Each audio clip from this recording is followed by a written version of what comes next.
My childhood was very narrow. I grew up in a little country area, little country community, and we didn't get a lot of outside input into our community. It was kind of just narrow. My grandparents were subsistence farmers, and if they didn't grow it, they didn't eat it. So we grew up there pretty close to the farm. My mom and daddy were always interested in cattle and gardens and taking care of us. My extended family, friends in Clear Creek was my world. That's where I lived. And I learned my worldview, or I learned to view my world through those filters of the rural, simple country life. That's how I grew up, and that's how my life took on the shape that it took. Then we went to college. I went to Southwest Missouri State, which is now MSU, and studied up there for some years. And I was able to squeeze a 4-year program into 5, so you know how that goes. And when I was there, I was, of course, involved in music, and they wanted to go to Europe and sing over there. So for 2 summers, when I was in college, we spent the summers in Europe, traveling around and seeing all the big places and singing in the cathedrals, and that sort of expanded my worldview just a little bit. Those people over there didn't act quite like they did down in Harold Community. They were different, absolutely. Then, years later, I got married, started raising children, and that changed my point of view a lot, too. You see things all different when you've got a wife and you've got kids, and it changes about everything. Then went to seminary and learned some things there, and it changed my filters even again, and let me see some new stuff. My early religious life was also in that small community church called Harold Baptist Church. I didn't realize we were Baptist till I was grown. Nobody ever said what denomination we were. We just went to church. And I thought when I was growing up that if you didn't go to Harold Church, you probably wouldn't go to heaven. Because those folks are about the only ones that are going to be there. They didn't say that. That's just what you grew up as a kid thinking, Now I can worship the Lord in a barn, or a cathedral, or a traditional, or a Pentecostal church. It doesn't matter to me now at all where I worship the Lord, because it's not about how, but who. Amen? It's about who I worship. Now, living in the Midwest, it flavors how you see your life. It does something where you don't understand, you don't realize it, but it flavors so much about your life and your worldview. We value pickups and simple pleasures and family. We enjoy country western music, and drink iced tea, and love to eat biscuits and gravy. We go to church, go fast when the light turns yellow. That means go fast. We can make 100 different things out of zucchini. We can make time to help a neighbor and are suspicious of anybody that's not from here for 3 generations. You know how that works in these small towns. So your perspective on life matters more than you think. And if it's never challenged, or if nobody ever rattles your cage about your perspective, you begin to think that you're the only ones in the whole world that have it right. But the truth of it is, there's a lot of people got stuff figured out, and we're not wrong or right either. We're just good folks. Now today, as we look, and we're going to be in Matthew today. I'm going to be looking in Matthew, the 6th chapter. One of my favorite chapters in the whole Bible is Matthew 6. And I'm not going to do all of it, but we're going to start about the verse 19. Now, the biblical text for today spotlights Jesus. It turns the spotlight on Him as he points out to us how to have God's point of view on our life.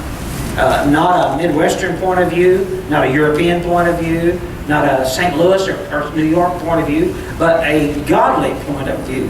And Jesus is beginning to unpack that. See, He wants to show us that living without opening our eyes puts us in jeopardy and eternal peril. We can't live with our eyes closed. The New Testament over and again talks about how we need to walk circumspectly. We need to look that the fields are white to harvest. In other words, the New Testament encourages us over and over to get our heads out of the sand and to look around us and see what God is doing around our lives. Because that's very, very important. What is a godly point of view? Or how can you begin to develop a spiritual or godly point of view for your life? Because that's so important that you do that. So out of Matthew chapter 6 tonight, starting in verse 19, we're going to talk about the thing of money. Now, I don't speak about money very often. I have never been comfortable preaching about money, I'll be honest with you. Because here's my point. Here's where I stand. I believe that when a person's heart is right with the Lord, so will his checkbook be right with the Lord. I think that just kind of goes all together. It's hand in glove. And I know often in our modern world today, or modern churches, there's so much emphasis on giving. And the reason is because they've got to support big buildings and staff. And it's important that the people do give. And I believe there is even a bigger and better reason for giving than to support a big organization. So tonight we're going to talk about money. We're going to talk about how you see and how you view your resources. I believe that we are to tithe our time and our tithe and our talent. I don't believe it's just all about money. I think our time is very important. I think our talent is very important. And we need to be giving that to the Lord at all times. So how do you get the ability to see as God sees? Years ago, I was a pilot, flew airplanes a lot, and you take off. I told you this before, but you take off here in the Ozarks, and when you're driving, there's perspective. There's hills and there's valleys, and you're going up and you're going down and all. But when you get in an airplane and you get about 1,000 feet off the ground flattens out. Everything looks different, totally different from 1,000 feet. 1,000 feet is pattern altitude. That's what you fly around the airplane for. But then when you're traveling across country, you're going up to 10, 12,000 feet, whatever you can do. But things flatten out. It's no longer perspective. It's all flat. So I wanted. How does God see us? Does He see us down on our level, or does He look down at us from above, or how does He view our life? And that's been a very important thing for me to think about, because I want to be able to look at my world, at my life, through God's eyes. I want His perspective. I don't want my Midwest perspective, my small community perspective. I want to know how God sees my life. So tonight, let's try to look at our lives through this text, starting in verse 19, but also look and try to figure out how God sees us. So Jesus now is talking about resources. And He says in verse 19 of chapter 6, "Do not store up for yourselves treasures on earth, where moth and rust destroy and where thieves break in and steal. But store up for yourselves treasures in heaven, where moth and rust do not destroy and where thieves do not break in and steal." Now, storing up is just common human nature. We do that. We know, we listen to the childhood fables, and we know that the ant works hard, the grasshopper plays all summer. You all had heard that story, and so we know it's important if we're going to get through the winters that we need to store up. And Jesus tells us about this being common sense. We're supposed to take care of our families and provide for them. And says if we don't provide for our families, we're worse than a heathen. So it's important that we think about financial matters, about storing up. So God does, He cares about that. So God is, and I guess the question I wanted to ask next is God for storing up or against it? And so I'm going to tell you that He's for it. Joseph was led by God to store up grain in Egypt. Remember that? We talked about that not too long ago. 7 bad years, seven good years, and God said, you store up a lot of grain because there's going to be 7 bad years that will follow. So Joseph, he got real busy, got involved, and he stored up a lot of grain and saved the whole area. So we know that Noah, God came to Noah. He said, Noah, I need you to build a boat. And you need to store up in the boat supplies for the animals that I'm going to send to you, for the people. So Noah built a boat, and he put supplies in it so God could use him in the future. The Proverbs caution us over and over again about putting aside for rainy days. And I think it's just stupid if you don't store up some stuff.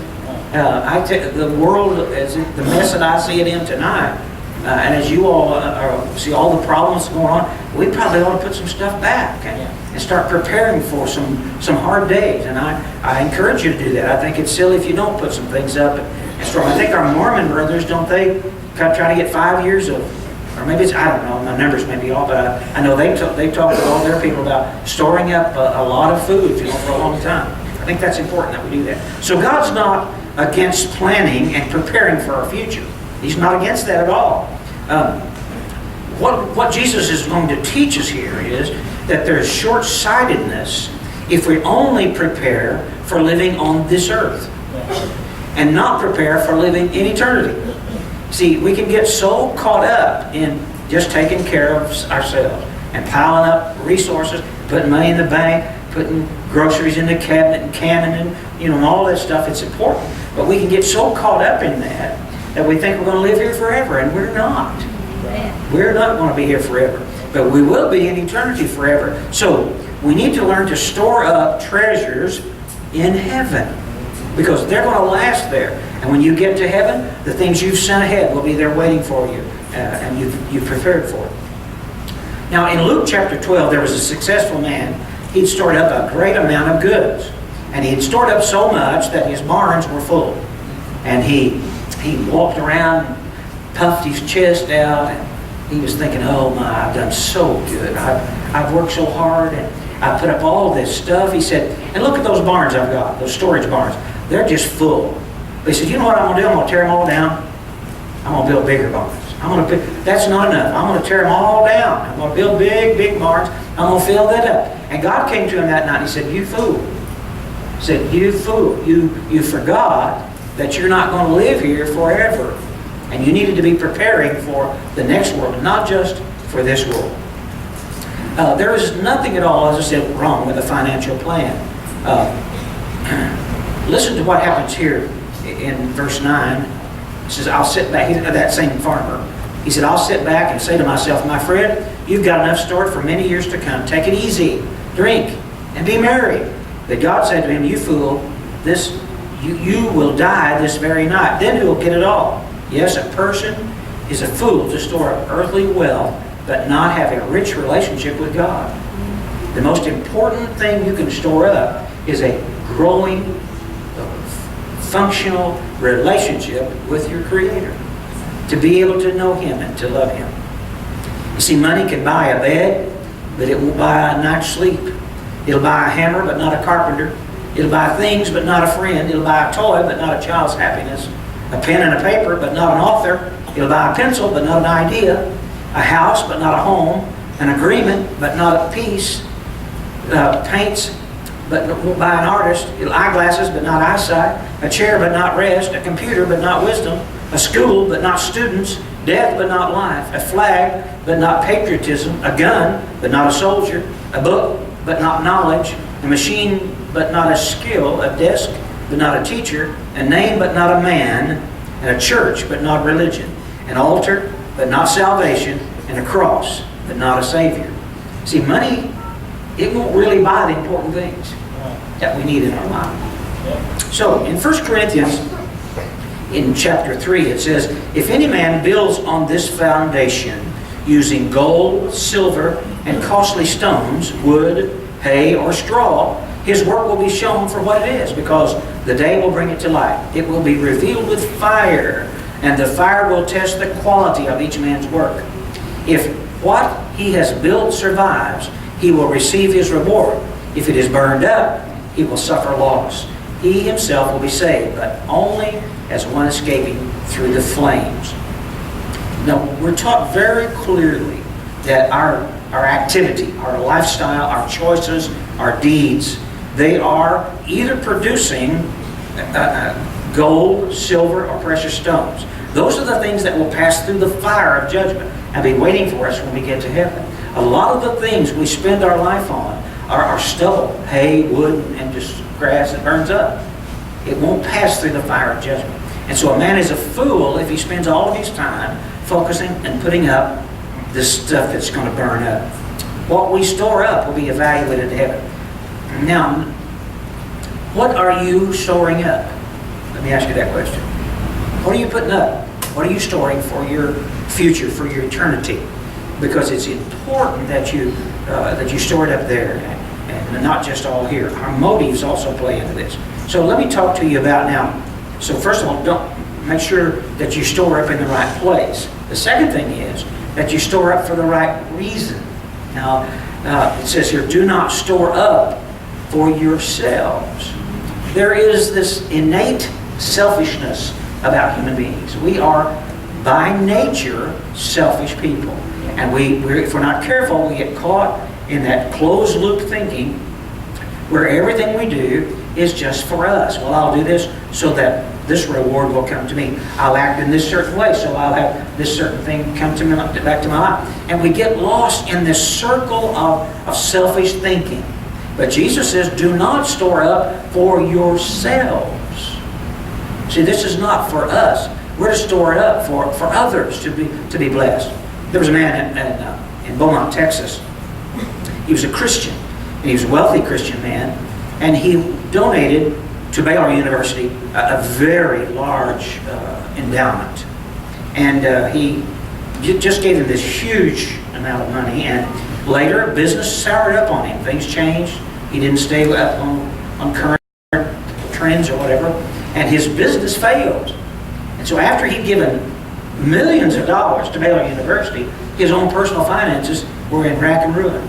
Someone came to him later and said, now don't you wish you had all that money back that you'd given to Baylor University? He said, no, see, that's the only thing I've got. That's the only thing that lasted. All the rest of it's gone. But what I gave to that university.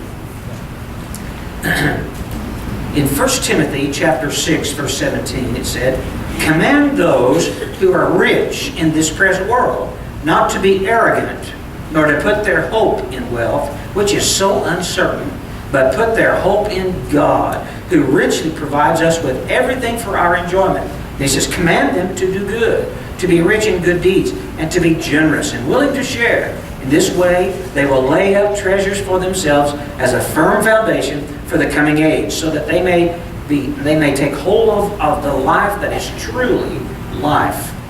The way to truly take hold of life is to be storing up not just treasure on this earth, but storing up for others and storing up for your future there in heaven. To have a bigger perspective. And so tonight what I'm trying to do is try to rattle your cage just a little bit, so that you will look at your life and how you're doing this and how you're investing here, because it's important that we get this thing right. Now for those people who store up for the wrong reason, there is a spiritual law that comes into play. And what it does is, when we store up for the wrong reason, it begins to erode and take away from our lives the essence of life. The things that truly make life good, it begins to take away from us, and it replaces it with weaker and poorer versions. In other words, we will fill our life with things that just don't satisfy, that don't last. And if we're not careful, we will substitute for those two. Those rich in this present world, as he said, are apt to be more arrogant and prideful. And the Bible is consistently opposed to our pride. Pride is our horrible thing. We need to humble ourselves, as we've said many times before the Lord, because pride is one of the deadliest of all sins. Now, Jesus taught us in that same vein.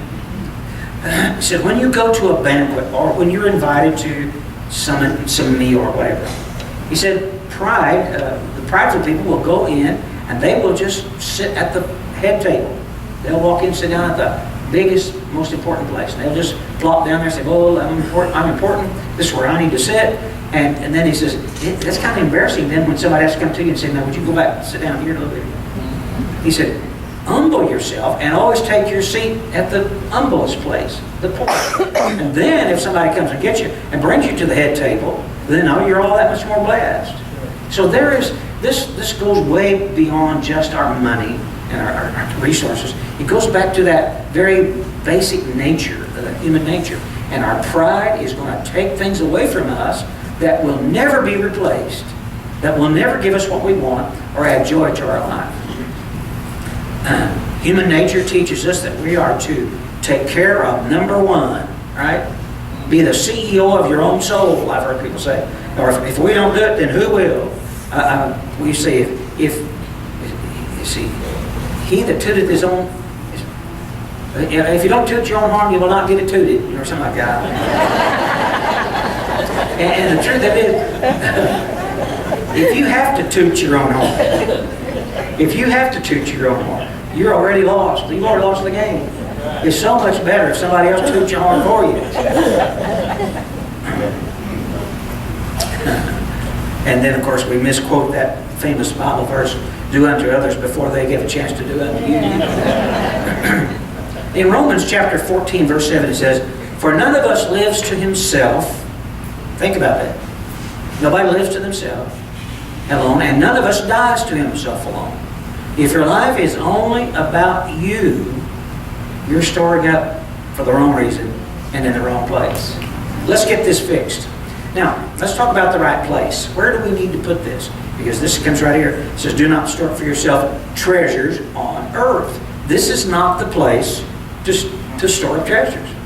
Now, again, I don't want to play down preparedness or taking care of your family. Or I think it's wise that we have a financial plan. I think it's wise that we know how we're going to end our life with our resources. Now we're going to take care of our children. I think that's biblical. But it's important that we don't get lost in that and put our treasures all here. See, it's important that we get it in the right place. Sigmund Freud, the great psychologist or psychiatrist, tell about a sailor that was shipwrecked on a South Sea island. Now, when in this island in the South Seas, any newcomer or any new person, they would make him king for a year. King for a year. And so they would treat him with respect and bring everything to him, just treat him just as good as you could possibly treat a person. Because at the end of the year they'd kill him, or they wouldn't kill him, but they'd put him on another island down quite a ways away, but there wasn't anything there, and so they'd starve to death and die. So this guy, as soon as they made him king of this island, he got to ask him, what about the other kings? What about the one before me? Well, after a year, we put you kings on this island down there, and usually they just starve to death because there's nothing there. So this guy, he said, okay, here's what I'm going to do. While I'm king, I'm going to have that island supplied with everything that could possibly be needed. We're going to build buildings down there. We're going to plant gardens. We're going to put cattle in that. We're going to fix that island where I'm going to go retire in a year. We're going to spend all that energy. We're going to go there. And he was smart. You see, he realized that he was going to have to be dependent upon what he did, so he went ahead and made some supply. And here's the thing about us. We need to think about heaven the same way. Go ahead and send stuff up there. Go ahead and store it up there in the warehouses in heaven. Because up there, it's a safe place to invest. Moth and rust and thieves, they won't get up there. So store up for yourselves treasures in heaven.